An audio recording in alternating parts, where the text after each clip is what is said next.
السلام عليكم ورحمة الله وبركاته. هركفوني الشمع كم جرتني وري أمنتا إسلاما أردفتنو بقى جلبلتي رمضان قباتين إسنجاي ورا برنا ورا برا إجري إسنها قدو ربي إنما جيا كان كيسا ملكا ولي إسنها قدو egaan maqaan kiyya zakkiinaan jedhanii warri chaanaal kanaaf haaraa taatan subscribe godhaa viidiyoo kana immoo like gochuudhaan eegala.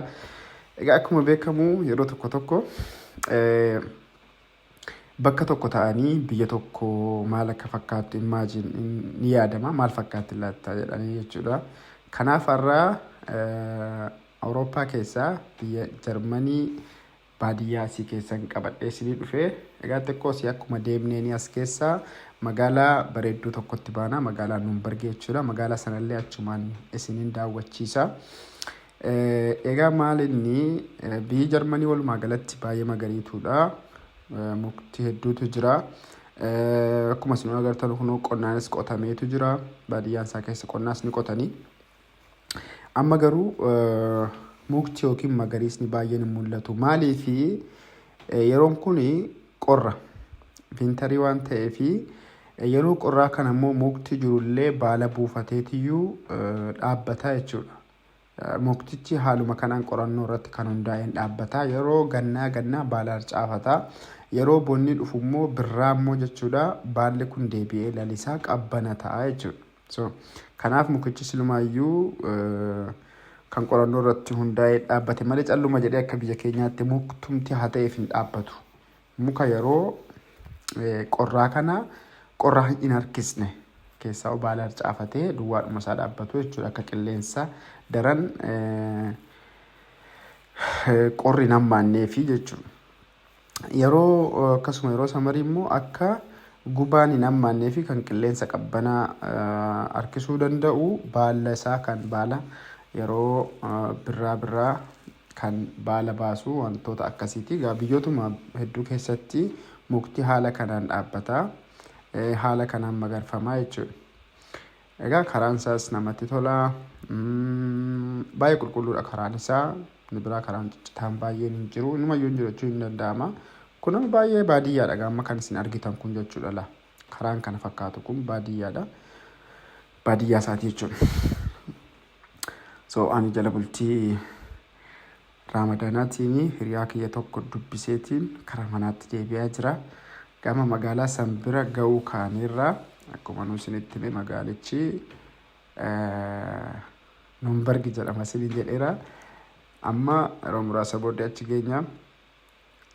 Kan kanarraa hafee magaalaa adda addaa illee itti fufiinsaas ni ilaalla.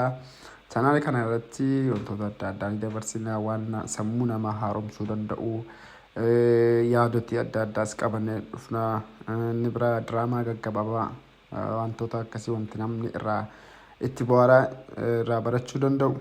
Wantoota akkasii chanaal kana irratti ni dabarsa. Akkuma argitanii subscribe gochuun dagatinaan isin jedha. Mee ilaalamee amma kun laamma minaani qamadii maal wantoonni amma biqilaa jiran kun jechuudha. Konkolaataa waa sirriitti waan fiisaa jiruuf garuu sirriitti isinitti mul'achuu hin dandeenye. Okay, amma magaalaa geenyerra kunoo magaalaan Nuumberg kanaadha. Kuninumayyuu magaalaa walakkaa miti reefuma akkas yeroon itti seenudha seensarra kun jechuudha. Magaalaa walakkaa miti. Magaalaa walakkaan si baay'ee bareeddi. Aga dhumaatti yoo ilaaltan arguu dandeessanii jechuudha. Inni biraa biyya keessa isaa ta'uu biyya feetan komantii irratti barreessaa. Magaalaa ilaaluu barbaadan isin ilaalchisaanii. Kan isin jedha makiinaan kun jalaa dabbe. Manni kun garuu baay'ee manichi kun manoota tutturanidha. Amma diizaayiniin kun mana yeroo ammaa miti. Mana waggaa dheeraa lakkoofsiidha wantoonni manoonni akkasii malee diizaayinii yeroo ammaa miti. So walumaa galatti magaalaan Nuumberg kana fakkaatti. Yeroo itti aanu irratti immoo magaalaadhuma walakkaasi maal akka fakkaattu isinitti agarsiisaa jechuudha. So viidiyoon irraa fi qabadhee dhufee kana fakkaata. Ramadaana gaarii isiniif haa ta'u. Nama keessa milkaa'u, nama waan cufasaa keessa raawwatu, nama akiraa fi duniyaa keessa milkaa'u nu haa taasisu. egaa rabbiin danda'aadha soomuu qofa miti namallee rabbiin namarraa qeebalu rakkataa nyaachisee rabbiin nama haqa maatii keenyaa guutullee nu haa taasisu ulfaataan dura haqa maatii of eeguudha itti aansee ollaadha egaa rabbiin nuuf haa laaffisu waan hundaaf iyyuu akkasii assalaamu alaikum warahmatullaahi wabarakaatuh